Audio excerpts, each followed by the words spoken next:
پر جب کوئی مصیبت واقع ہوتی ہے تو کہتے ہیں کہ ہم اللہ ہی کا مال ہیں اور اسی کی طرف لوٹ کر جانے والے ہیں۔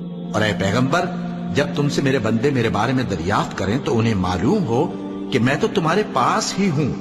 جب کوئی پکارنے والا مجھے پکارتا ہے تو میں اس کی دعا قبول کرتا ہوں، تو ان کو چاہیے کہ میرے حکموں کو مانیں اور مجھ پر ایمان رکھیں تاکہ نیک رستہ پائیں۔ اس وقت تم میں سے دو جماعتوں نے جی چھوڑ دینا چاہا، مگر اللہ ان کا مددگار تھا، اور مومنوں کو تو اللہ ہی پر بھروسہ کرنا چاہیے۔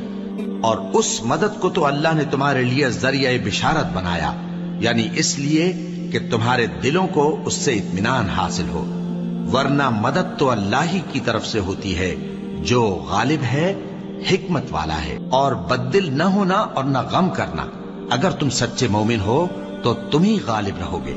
یہ تمہارے مددگار نہیں